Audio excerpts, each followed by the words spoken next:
Ladies and gentlemen, let's see if I can get the date right. It is January 14th, 2013. We made it. I did it. I got it right. This is the Squared Circle. I'm Hollywood J. Williams. John Zimmerman back again. Yep, we got a lot to get to tonight. We got an important program here. But first of all, I just want to say, like I mentioned last night on our Facebook page, I am pretty much recovered from what happened to me over the last previous week. And I don't know who these guys are, but, you know, I'm going to say something. You know, I had my North Haven NWO a few years back in 1996, and we did a lot of damage to a lot of people in this town. You know, I mean, we were pretty bad. Tom Bates, he can attest to it. You know, something, I made a lot of mistakes in my life, but I don't hide from them. And anybody that wears masks and kidnaps people and abducts them, like, you know, and you saw me when I finally got in here at 7:30 last week. You know, we were really concerned with you, and, you know, like I said, the ATM footage that I was able to get a hold of, it was crazy. You know, I wasn't expecting to see you at all. People were concerned about me. I was at a celebration, you know, and I just went outside to, you know, get some air, and go use an ATM machine, and boom, there it is. Yeah. Well, on that note, you know, since aces and eights on TNA are always running away from the bat. Yep. We got your protection right here. Got the protection right here. I can be the Joker. I don't need to wear a mask. I don't need to hide behind a mask. I'm Hollywood J. Williams. Speak softly and carry a big stick. That's exactly. Here we go. That being said, we're gonna get to the bottom of what happened. Don't worry about it. I'm gonna drop the subject for right now, but we'll get to the bottom of it. And, you know, that'll be that. We can see if we can get an unmasking right here on the show. Yes, exactly. But enough about that. We got major news. We have a new world champion as of Friday night SmackDown. Yeah. Alberto Del Rio. Alberto Del Rio, a babyface good guy, Alberto Del Rio. Yeah. Seems to be working so far. I'm glad they got it off a Big Show, and then we'll see who they bring up. You know, hopefully he's done with Big Show, and we'll see another feud going on. Mm-hmm. You know, I would like to see them turn Randy Orton, and I think Orton and Del Rio would be an awesome match. It might end up happening. Orton's been wanting to turn bad for a while now. He's made no bones about it. You know, he doesn't really like being a baby face. You know, he thinks he's more lethal being a heel. Right, and, you know, storyline, you can say, you know, hey, that was my title shot. You know, I've been here longer than you. You're the new guy. You know, and then, you know, get into it. Exactly. So, you know, see what happens there. But it's good to see Del Rio with a belt again. It's good to see him getting cheers of fans. It's something different. Unexpected. I never really thought they'd ever turn him good. You know, he was overdue. Mm-hmm. You know, now they'll have to come up with some sort of merchandise. If he can sell merchandise, that'll stay a good guy. If he can, we'll see what happens. That's what it's all about. Right. Greenback dollar bill. Yeah, even if Ricardo Rodriguez can sell some merchandise. Yeah. Maybe a tuxedo shirt. You know. Tonight is the pivotal, one shot only, one time only. You're going to see this. The Raw's 20th anniversary. Yeah. 20 years in the making. 20 years in the making. I remember the 10th anniversary, and I remember it was January 11th, 1993. Yeah. From the Manhattan Center. Oh, yeah. Well, 20 years ago. It doesn't. I'm not really expecting a huge celebration. We just had the Raw 1000, and I think they really, you know, blew all their surprises on that show, so to speak. But we'll see. It should be interesting. Should be interesting. It's the 20th anniversary tonight. Two things are definite for the 20th anniversary tonight. One is being The Rock hosting a rock concert, directing his musical digs this time towards WWE champion CM Punk. This is going to continue their WWE title, continue promotion for their WWE title match coming up at the Royal Rumble. Yeah. And also, Eve Torres will defend her title against Caitlyn, because it's Caitlyn's hometown of Houston. And rumor has it that Eve is going to drop the title tonight, and Eve is going to leave the company. So, well, you know, it's out of spoiler alert, maybe. I don't know. Possibly be. But, you know, if that does happen and Eve Torres leaves, I mean, that leaves, what, 8 divas left on the roster? It's sad. Yeah. Their division is really just dropping. Either, you know, get rid of the divas altogether and make them like ring valets, like back in the day, or, you know, bring up some people from, you know, Florida Championship, and, you know, and get them. They probably have 8 divas, and one of which is AJ, probably. Yeah. You know, and it's just... yeah, and if you want to count one of Brodus Clay's dancers there as a diva, yeah. You know, although she only had that one match. So, you know, you're going to look at, you know, 4 women fighting the 4 women. It's almost the same, you know, prospect that you got going on in TNA with the knockouts. You know, they only have a handful of them, and you're seeing like the same rotation of matches over and over and over and over. It's getting boring. It's really sad. It's, you know, I think, you know, in politics, if there can be 20 women in the U.S. Senate, there could be, you know, 20 women in the WWE roster, right, vying for the Divas title. Yeah, and hopefully the women in the Senate get more done than the Divas do. But you know, it's sad to see. So. You know, at one time there was quite a bit of divas, and there was quite a bit of knockouts. Yeah. There were, and WWE had just almost enough where they could actually launch their own brand. They had the WWE Women's title and the Divas title. Right. At one point. Right. And, you know, they could have done a pay-per-view just with the Divas alone. And I think that would have been, you know, fantastic. You know, they've got DVDs of just the Divas. Yeah. You know, back in the Trish Stratus days. Oh, yeah. Trish Stratus and Ivory. Trish Stratus, Sable, Ivory, Sable, Gail Kim. Yeah. Back, you know, so, Molly Holly. I remember all that. Yeah, when Mickie James was still in the company. When Mickie James Tara was Victoria. Tara was Victoria. So, I have a whole book of them at home. Yeah. Gives her all their bios and shows the different, you know, photos and it was almost like back then they treated it the women more like they were athletes. Yeah. Not just I mean they had candy too, but you know, it's going downhill. This is one of the things that actually Linda McMahon was attacked for on her campaign was the WWE being sexist towards women. Right. You know. You know, now they're not even giving them any airtime, and you know, like I said last week, Natalya just being arm candy for the Great Khali. You know, when obviously we've seen her wrestle, and she's probably one of the best female wrestlers, you know, in the pros today.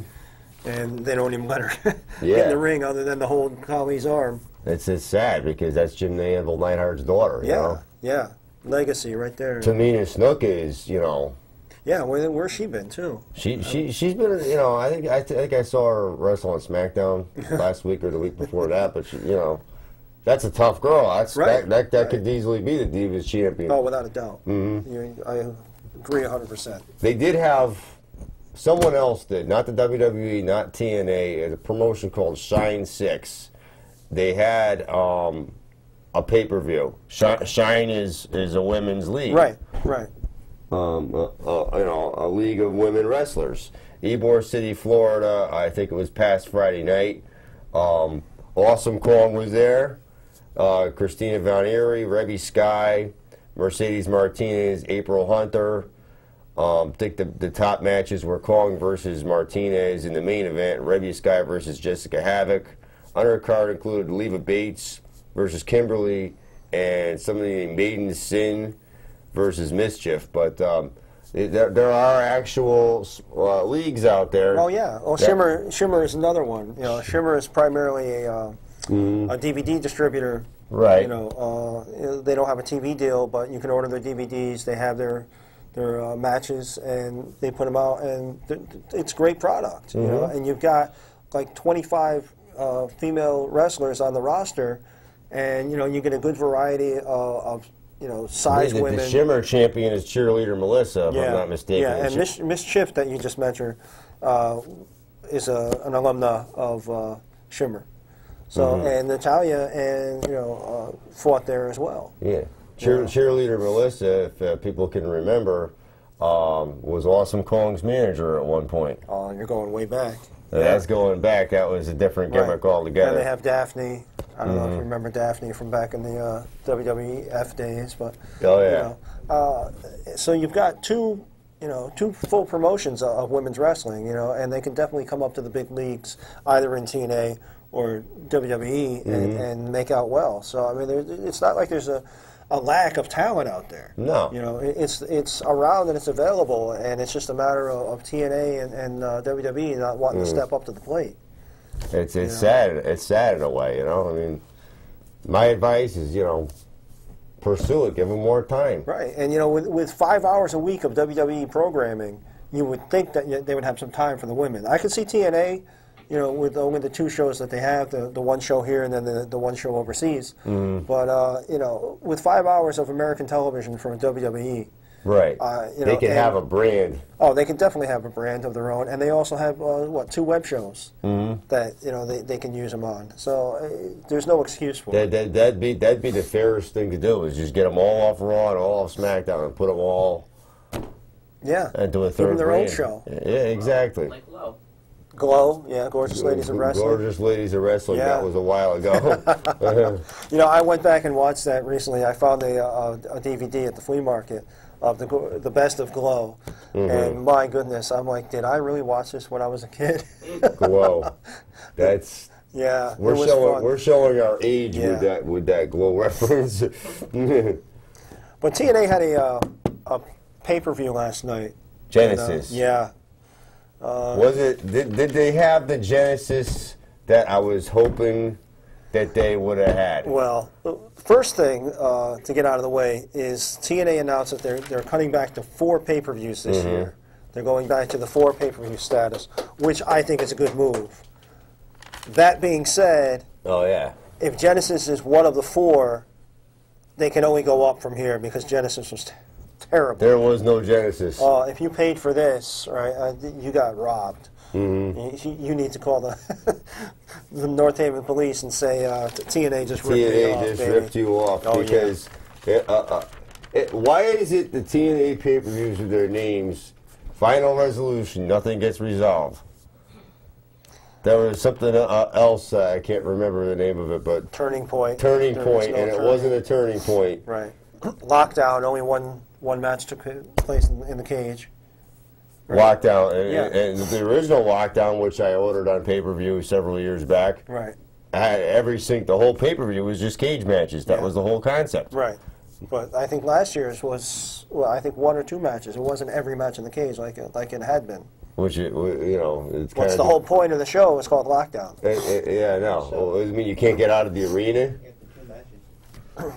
You gonna put a lock on the cage? Yeah. I don't know. I have the results for Genesis. Yeah, so do I. Let's go over them real quick. We'll go over them real quick. Chavo Guerrero and Hernandez retained the tag belts over Matt Morgan and Joey Ryan. No change there. No change. Mr. Anderson won over Samoa Joe. Mr. Anderson, the new member of Aces sort and of member of Aces. Pseudo member of Aces and Eights. Yeah, he hangs out with Aces and Eights or something. I don't know. Number one contender for the X Division title, Christian York, who I think is a pretty good talent, defeated Kenny King. Yep. And then went on to get defeated by Rob Van Dam in the X Division title match. Right. So you build them up in one match and then you just knock them right down. You knock them back down, which makes it's kind of makes no sense there. Devon over Joseph, Abyss Park, right? Whatever, right? I don't know if anybody's figured that one out yet. You ever notice that Abyss and Joseph Park are never in the same room at the same time? I've been saying all along, I like the Joseph Park storyline. I like the fact that they were showing him working out with Danny Davis, and I think they cut it off way too soon. 3 weeks and you're on the main roster. I would have liked to have seen them. Keep going back to that training facility and showing Danny Davis and showing him get better, week in week, and have more of a build-up. Yeah. It was like, bing, bang, boom, and now I'm in the main roster. Now I'm in the main roster, and now I'm getting beat by Devon. Yeah. Yeah. So it's almost like, well, if you're gonna show a guy training to wrestle, you want to build it up for 2 or 3 months, right? And make the match and a you want major him to come deal. in and at least maybe not win the match, or at least have a good showing. Right. Have it be like that close. Like he could have won it. Yeah. But Devon, just pretty much ran all over him. But yeah. We'll see where they go with it. See where they go with that. Speaking of knockouts, going back to them one more time, Velvet Sky, Connecticut's own Velvet Sky, yes, has won the knockout gauntlet match. Yes, and she's now the #1 contender for the knockouts title, which is held by Tara, who used to be Victoria in the WWE. Yeah, and Taz every now and then calls her Victoria on camera. Yes, that's funny. Because Taz was there in WWE, she was Victoria. But, so once in a while, we'll have a flashback and call her Victoria by accident. Kind of like accident. somebody calling this show something else. Yeah, yeah. It's only called the squared circle, and that's it. There was a name change to a show over the previous week, but we had a little blooper there. Definitely. #1 contenders match, Christopher Daniels with a win over James Storm. Sting defeated Doc, finally got his revenge. Yeah. Aces and eights, they just, they're making him look weak. If they can't win a match without like 4 or 5 guys in the ring, and, they just keep proving that, they're just, there's nothing to them. There's really, if the leader seemingly is Devon, who never really got up past the mid past the second belt. Yeah. And the former lackey of CM Punk, Luke Gallows, is the enforcer. And you got Mike Knox, who, who was never more than a mid-carder. If that. Yeah. Maybe lower mid. low mid card. The last form of ECW, which there was nothing extreme about in the least. It does make you wonder. I mean, how tough these aces and eights really are. Yeah, my point exactly. Get rid of them already. Seriously, especially any local versions of them. Yeah, I don't want to be interrupted next time I'm out gallivanting around.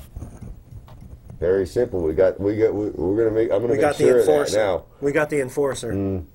I had a security detail that night too. I don't know how they got. I have people watching my back now. Yeah, you need to. World title. Jeff Hardy won the 3-way over Austin Aries and Bobby Roode. Ugh. Please, Jeff Hardy. The guy sells T-shirts. That's it. He sells and nylons or whatever you want to call them. He sells T-shirts. Yeah. He wears too much face paint. Yeah. He looks like a space alien. Yeah, and now we can hear his thoughts. We can now? TNA. Yeah, last week on TNA, you can hear his inner monologue. Oh, I'm tired of Hardy. Please. You can hear his thoughts now too. Yeah. You can hear him think to himself, and when he's sitting in the corner, it's like. Oh. But it makes you wonder who's better, having the belt, him, Austin Aries, or Bobby Roode. I like to see Austin Aries get it. He's been there long enough. He's deserved it. For a long time now. He's got the talent. Roode won it, but he won it by betraying his best friend and tag team partner. And we've never seen that before. Yeah, I know. That's never happened before in wrestling. Why would that ever happen? I'm just dropping everything here. I don't know what's going on. But getting back to the pay-per-view schedule, I'm glad TNA is going down to a 4 pay-per-view schedule. Then maybe they can have a little more build-up and make the pay-per-view an event. Because WWE originally had 4 pay-per-views. Oh, absolutely, the big 4. Yeah. And maybe it's a good thing that they're doing that. Maybe they're realizing their place in as the number 2 wrestling organization. Well, I think it gives them a longer build-up and to make that event seem special. Because even with WWE, if there's one pay-per-view a month, which there's actually more than one a month, but if you're Yeah, basically looking at sometimes. one a month, Mm-hmm. that it's not a big deal. Mm-hmm. You know, it's you know, like the weekend. You know, it's like, oh, here's another pay-per-view. Oh, you know, if there's only 4 of them, you know, you have a little build-up. You get a little excitement. You know, You have it's more like a build up holiday. and something to look forward to. Yeah, and it's, you know, it's like a holiday, something special. You know, you don't see it every. You know, Yep. so So they're going to go down to Slammiversary, Bound for Glory, Genesis, and Lockdown. yeah, And two of them are going to be cheaper than the other 2. yep, And but they are going to have some smaller. They will have smaller pay-per-views. Yes. The 4 main ones, but the smaller one is called One Night Only.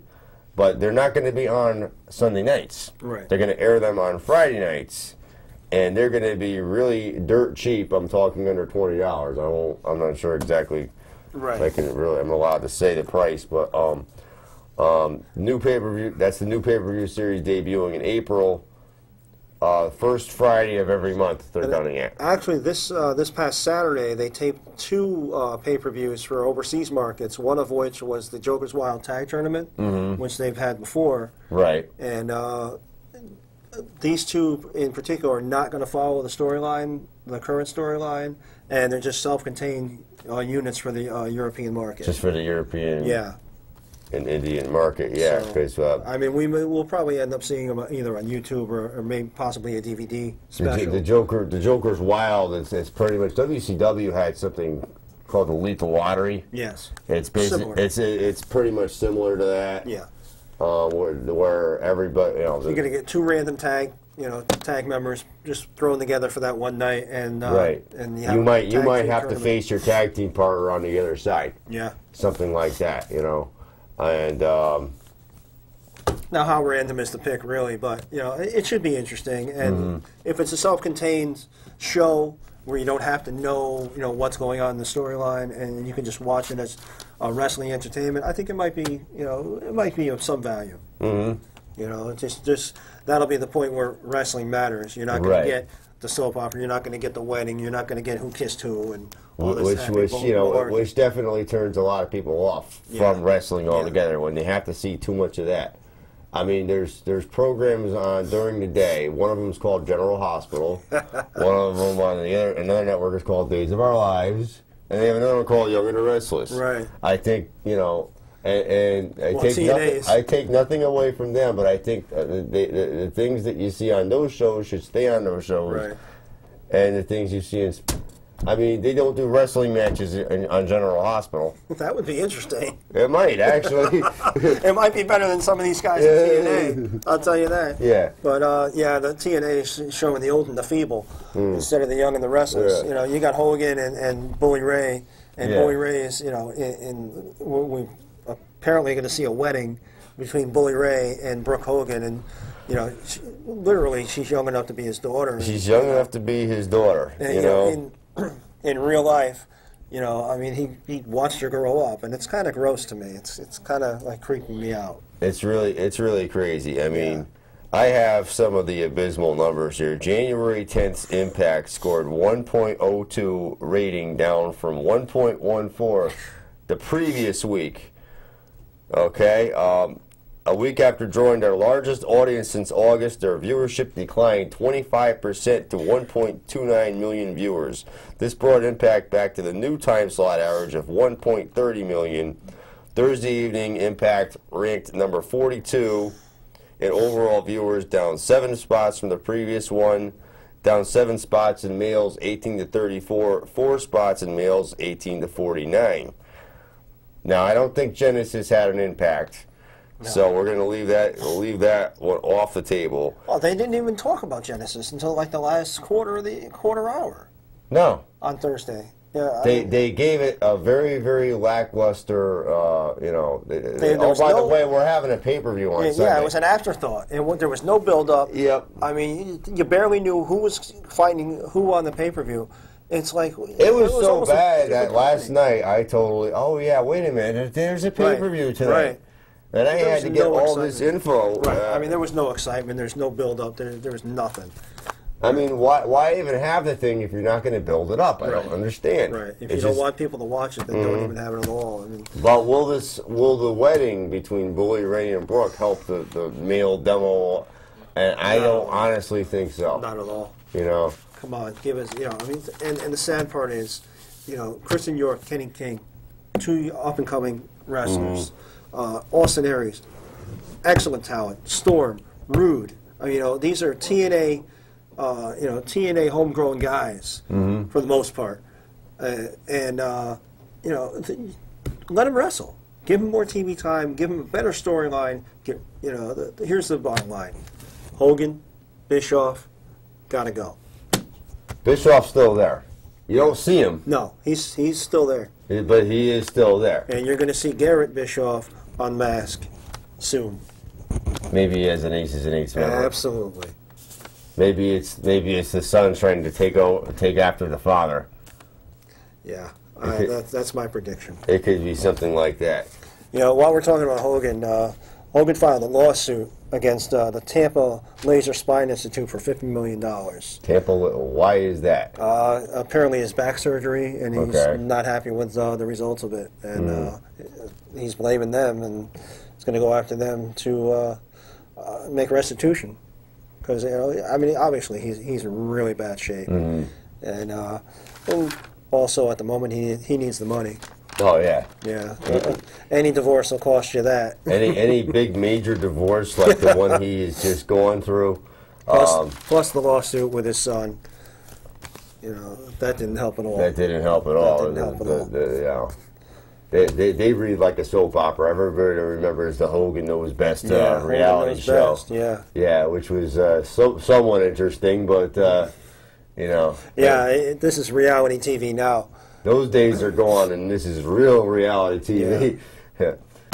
We are accepting calls if anybody would like to call in with their thoughts about the 20th anniversary of Raw tonight, or how lackluster TNA's been.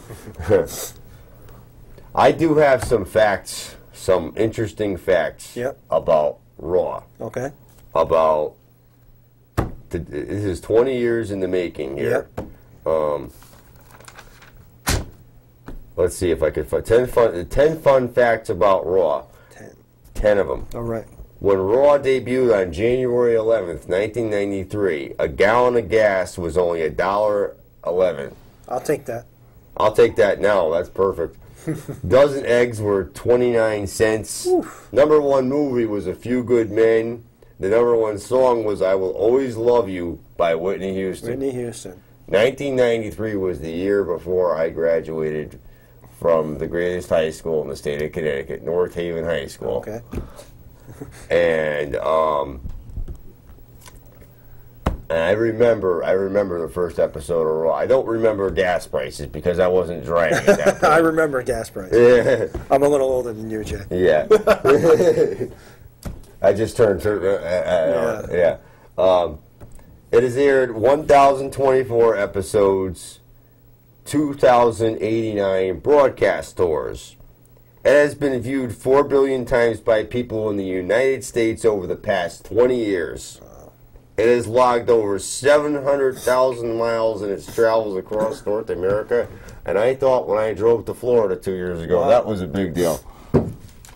Wow, that's an awesome fact. Awesome facts here. Wow. Someone driving a Toyota Corolla, if somebody wanted to take a road trip to see every broadcast of Raw, he or she would cover approximately, listen to this, 46,763 miles. It would cost approximately $4,796.55 in fuel. Wow. Not to mention ticket prices. Not to mention ticket prices. So you better be getting paid like $200 an hour if you want to go drive around and stalk Raw or wherever they go. Yeah, well, the Grateful Dead had deadheads. I don't think Raw has raw heads. I don't think anybody's following Raw around the country. I would need to be like a super mega attorney to even afford half of that. Wow. They've served 169 tons of meat, 51 tons of potatoes, 8,000 cases of vegetables, and 500,000 cookies to talent and crew. Wow. So, I mean, come And that's with your just app. Big Show. No, I'm kidding. Well, we know At Daniel. least 25% is probably Paul White. All right, and we know Daniel O'Brien didn't eat any of that meat, so you can't blame him for that. The New York City's hosted the most episodes, followed by Cleveland, Ohio, 18, Atlanta, Boston, and Chicago, Illinois, 17 respectively. Not L.A., huh? Not LA wasn't in that for some reason. They only go there for SummerSlam. Yeah. Oh, yeah, SummerSlam. Right. So, and that's not Raw It's anyway. only the last couple of years. Yeah. Yeah, they don't go to LA too much for some reason. 12 production trucks, 8 crew buses, 5 talent buses, 2 TV trucks, 1 satellite truck, 1 generator truck are all used. And that's job creation, folks. And you didn't vote for her. Sorry. There's plenty of jobs. Mm-hmm. They keep a lot of people employed. Believe me. Yeah. Oh, yeah. Raw utilizes 33,000 feet of cable, 79,872 individual bulbs, more than anybody's possible Christmas decorations. Except for Clark W. Griswold. Yeah, in the HD set, bulbs for the HD set, Yep. 2,800 pieces of pyro, 12 cameras, 48 speakers. And 17 World Championship triumphs have taken place, with Steve Austin winning 3 titles, The Rock and Triple H winning twice. Wow. Fun facts about Raw. Anything about announce tables getting smashed? They didn't have anything about the amount of times, because that's probably happened so many times. Here's a Yeah, I challenge. probably Somebody lost. watch every episode and count them and call in for us. I know, really. If you win that contest, we'll give you the bat. How's that? You got the official aces and eights bat. Yeah, that's all. And tonight should be interesting with the Rock concert. Yeah. Yeah, it should be good. He's going to sing us a little song about CM Punk. I remember his song about Cena. Yeah. So if it's anything like that, you know. It's amusing, but The Rock at this point is just shtick after shtick, and The Rock can't sing. No, I'm a little tired of it. The Rock can't sing. It's not as funny as it was, back in the day. I thought SmackDown, his appearance on SmackDown was pretty funny. With I like to see CM Punk come out, take the guitar, and smash it over his head. That's Honky Tonk Man. But that's Honky Tonk Man and Jeff Jarrett. But CM Punk. He would be ripping off Jeff Jarrett if he did that. But whatever. it would be worth it. It still might be interesting just to interrupt the Rock. I would like to see CM Punk make a song about the Rock. Yeah, he can do that. That would be With really an good. electric guitar instead of a banjo like the Rock's probably Yeah. going to use. Yeah. Or whatever. Well, he'll probably do a variation of Sweet Home Chicago. Mm-hmm. My prediction. Mm-hmm. But when do you think you're going to announce Hall of Fame tonight? Should I tell them? What's your prediction? Make a prediction. Go ahead. I'll give you my prediction. You give me yours. My prediction: they're going to be in New York, Long Island, not too far. Yep. Bang bang. Mick Foley. But is he going in as Mick Foley, Mankind, Dude Love, Cactus Jack? You know what? Is he going to get 4 spots? Maybe they'll induct Cactus Jack, Dude Love, Mankind, and Mick Foley. So we'll have to see 4 acceptance speeches. And That would be awesome. And they'll have to induct. That would be the whole show. Yeah.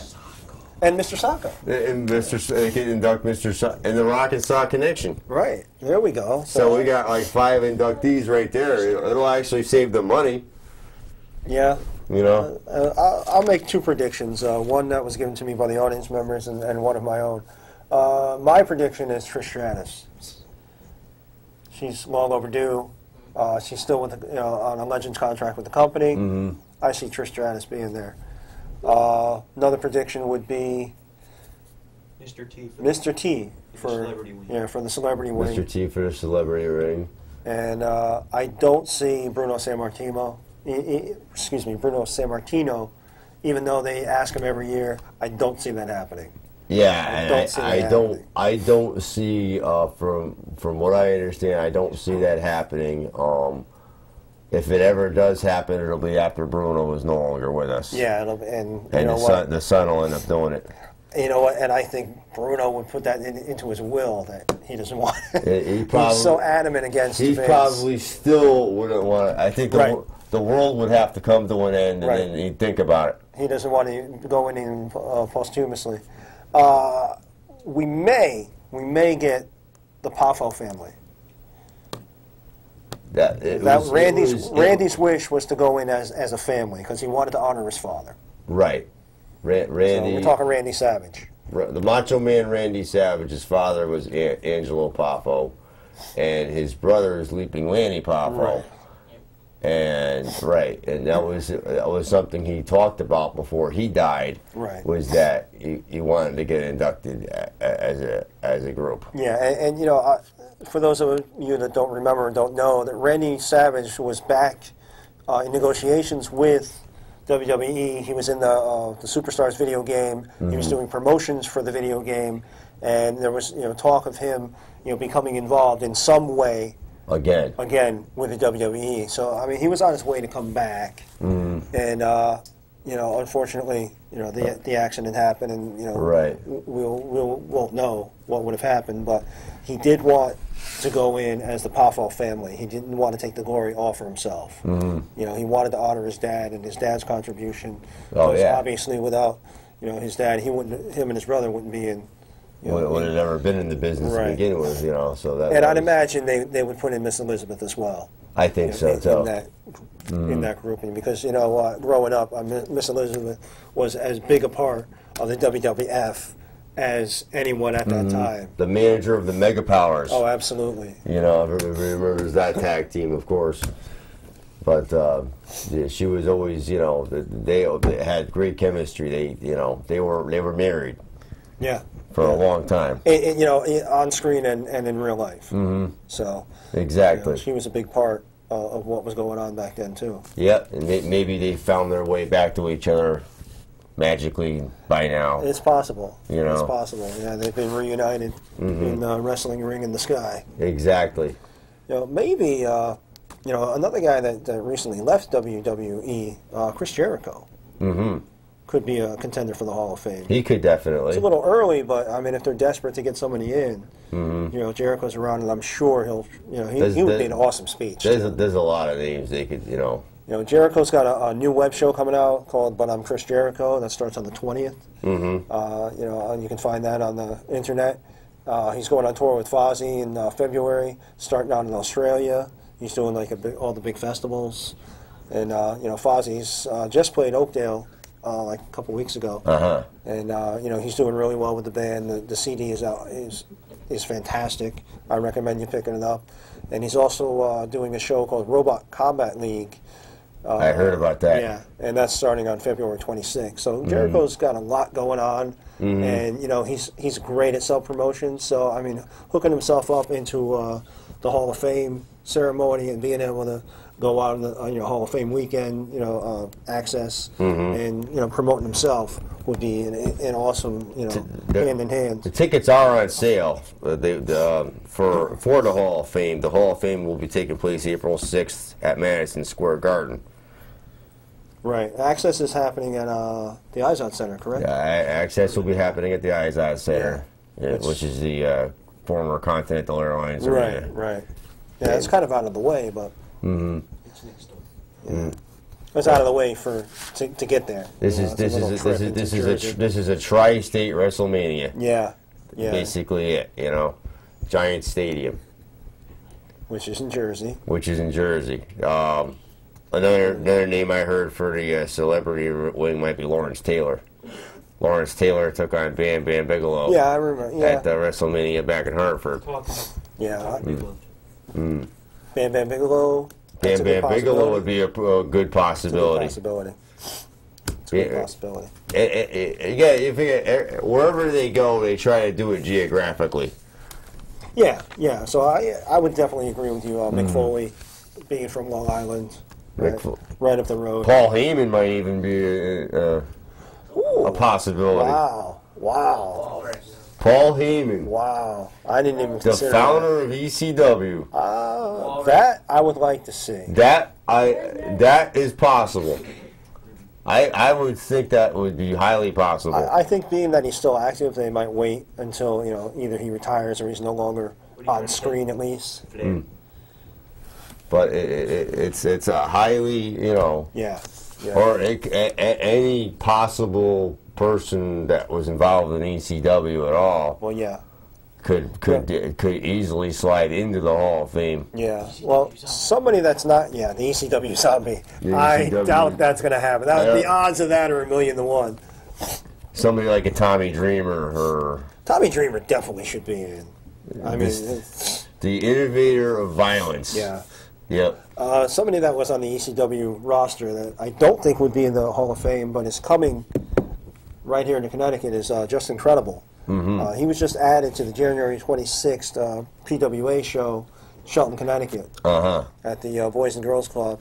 That's the show I talked about last week. Joseph Von Schmidt, A.R. Fox. If you haven't seen A.R. Fox, get out there, see him. You can meet Just Incredible. They haven't announced a match yet, so I'm not sure if he's going to be in action or if he's just going to be, ringside. But Just Incredible is scheduled to be there. Little Schmidt fighting with his mentor Joseph Von Schmidt against Mega Muerte and Bull Dread, Connecticut's own Bull Dread. It's going to be a stacked card. Heart Attack Tommy Mack, Pedro Juan. Right. Solo's going to be there. Indies are coming around once again. But the ECW connection right there. Just get out there, see Just Incredible. It's a family-friendly show. Oh yeah. Family-friendly, not only atmosphere but price-wise. Shelton, Connecticut, the Boys and Girls Club, PWA, Powerhouse Wrestling Academy on Facebook, Powerhouse Wrestling Academy on their website. Check them out. January 26th. Definitely, go and meet Just Incredible. Last time they were at the East Haven High School, the East Haven Middle School. I was there in attendance and I thoroughly enjoyed it. We got a lot of up and coming talent in there. Yeah, and they had Tony Atlas. Of course. Tony Atlas, Mario Mancini. Yep, legends. Mario Mancini just made the WWE Encyclopedia. He did. Yeah, the second volume of the encyclopedia. Yeah, and East Haven's own Vin the Chin. East Haven's own Vin the Chin was there. Yeah, Vin the Chin. Not to mention a guy who made his triumphant return to public access over the past week. The Fogman. The return of Center Ring. Yeah, friend of the show. Yep. Good allies of ours, you know. Yeah. Oh yeah. We won't get into the politics of what happened, but that's been hashed over and hashed over. It's something that just happened out of nowhere. Yeah. I mean, we knew they were coming back. We just didn't know when. Oh. But all the luck in the world to them. All the luck in the world. I ran into over this past weekend. I ran into Daisy, who is a big valet on the indie scene, who has a lot to do with involved in Center Ring, and I told her to tell the whole Center Ring crew, herself included, any one of them, anytime they want to come on and over there. We haven't gotten an invite to their show yet. Yes, we have. Oh, okay. As a matter of fact, I talked to the Fogman.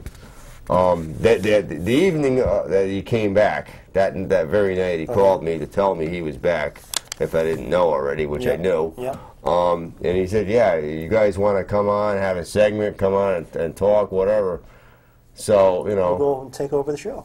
Yeah. We could take over each other's shows, that's... talking about the independent scene, another Connecticut icon is Ron Zombie. Ron Zombie. And as I said last week, his band is going to be at Toads. He plays in a band called Alcoholica, and they're a Metallica tribute band. Oh, yeah. And they're going to be at Toads on January 18th on the main stage. They're having a big Opus's birthday bash with like half a dozen bands on the main stage, another half a dozen bands going on upstairs at Lily's Pad. It's going to be a huge night at Toad's Place. Ron Zombie on stage. Right, the man's making a comeback. Hopefully, we'll see him in the ring soon. But Go let him shred your face off with his guitar. Yeah, he's a hell of a guitar player, that's for yeah. sure. And he's inching his way back into the Indies. Yeah. He's gonna. I'm not sure about wrestling, but I understand he might have a couple other jobs available to him. Yeah. As he recovers. Oh yeah. Yeah. We wish him all the luck in the world with Definitely. with his recovery, and definitely want to see him back in the ring. Mm-hmm. And the other news I have is on March 15th, WWE is going to do a house show at Harbor Yard in Bridgeport. March 15th. March 15th. Yeah. Is it a SmackDown or is it a Raw? Just a house show. Just a house. Yeah, just a house show. Probably both. Yeah, I mean you'll get talent from both of them. Mm-hmm. Yeah, it'll be fun. It's on the road or something. It's the road to WrestleMania. The road to WrestleMania, which will stop in Bridgeport. Yeah. Yeah. Not too bad an arena. I mean, obviously, you're not going to expect any title changes or anything, No. storyline progressive. But the house shows are always fun to be at. They give you something something to entertain you. Oh yeah. And it's usually a less expensive ticket than a Raw or a SmackDown. Mm-hmm. So it's always fun. They sometimes have the same equipment. Oh yeah. Oh yeah. So it's. Oh, they don't cheap you out. They definitely give you the talent. It's just they're not progressing their storyline. That's all. So you may see some matchups you don't normally see. Mm-hmm. Definitely. So what else you got for us? What else do I have here? We covered TNA. We covered Impact's low ratings. Well, we have a few extra minutes. We'll talk a little bit. I want to talk about first. All Japan Pro Wrestling has announced the return of the Nature Boy Ric Flair. He will wrestle in a tag match on their January 26th show in Oda, Japan. Wow. So I think we ought to get on the Squared Circle plane and go see the Nature Boy.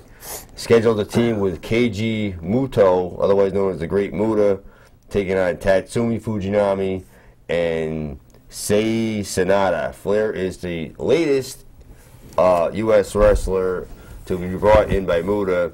This following Kevin Nash and the man they call Vader. So,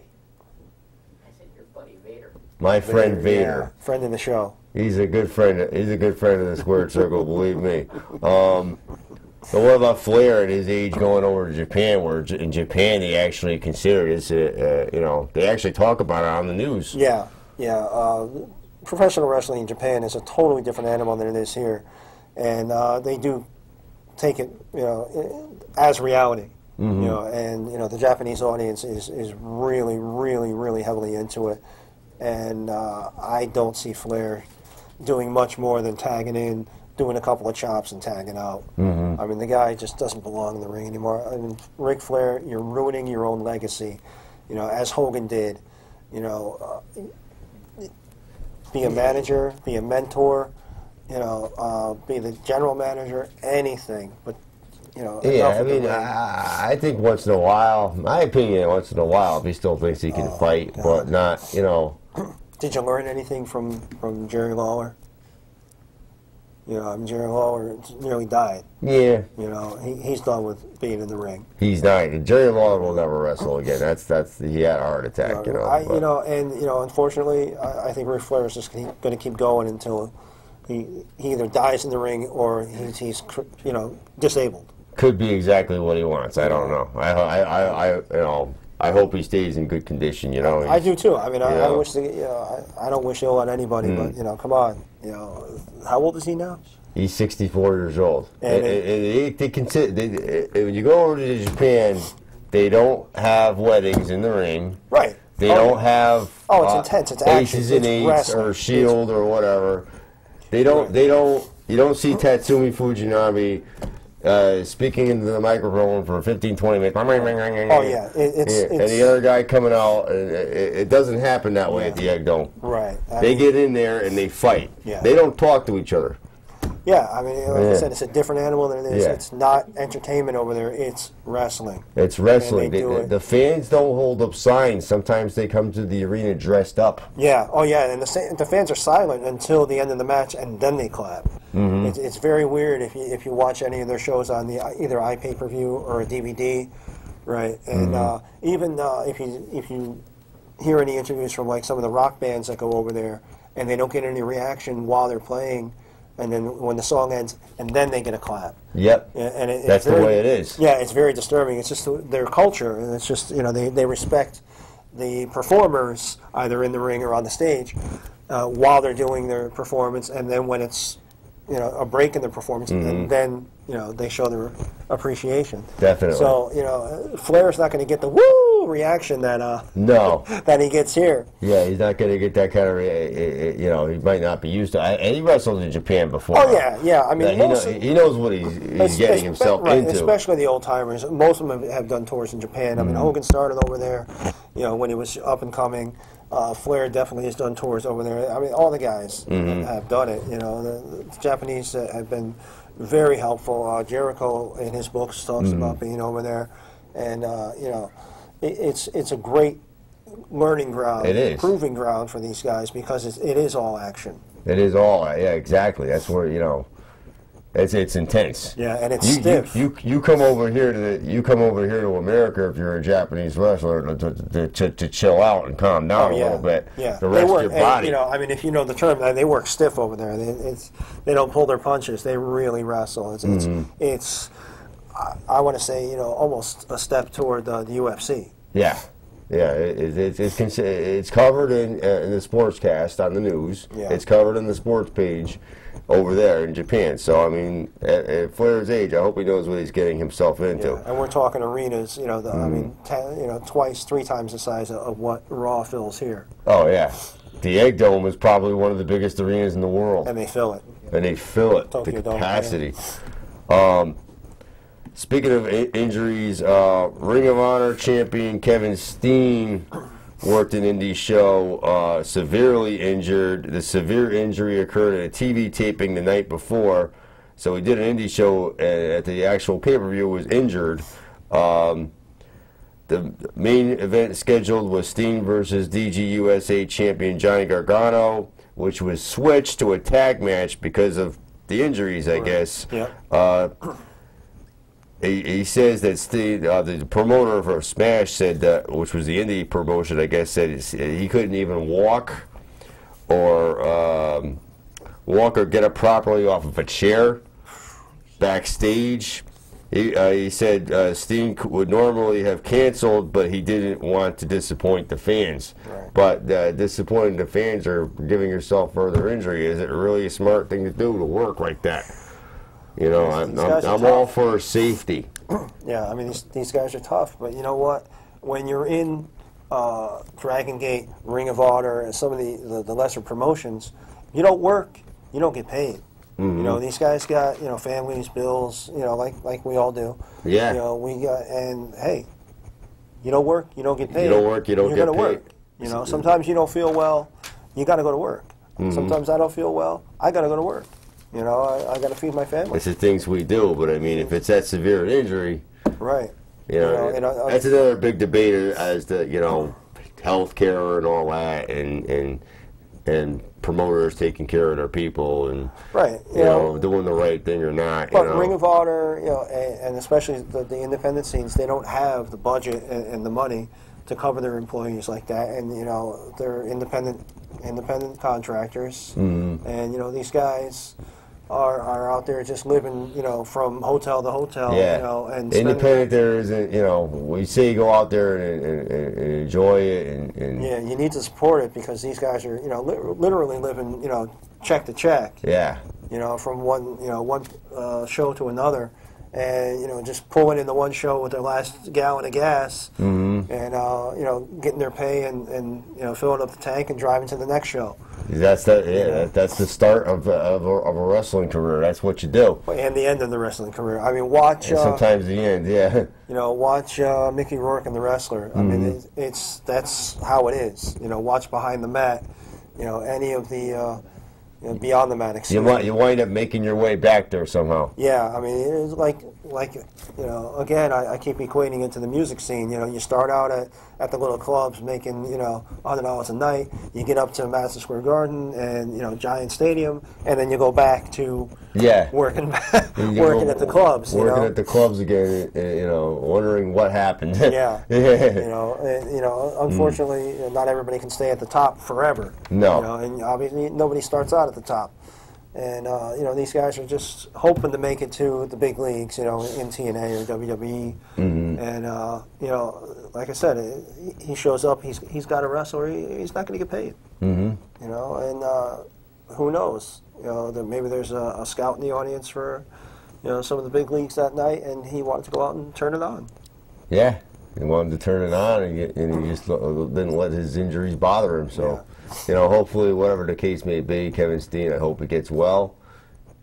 He's the champion of the third biggest promotion in the country, I guess. Yeah. We want to call it that. Yeah. One more thing. This is not really. This is kind of wrestling related in a way, but it relates to the Chris Benoit tragedy, and that's the NFL player that committed suicide, Junior Seau. Junior Seau. It was revealed over the past week that he suffered from the same chronic traumatic encephalopathy. That's a $500 word, folks. I can't remember.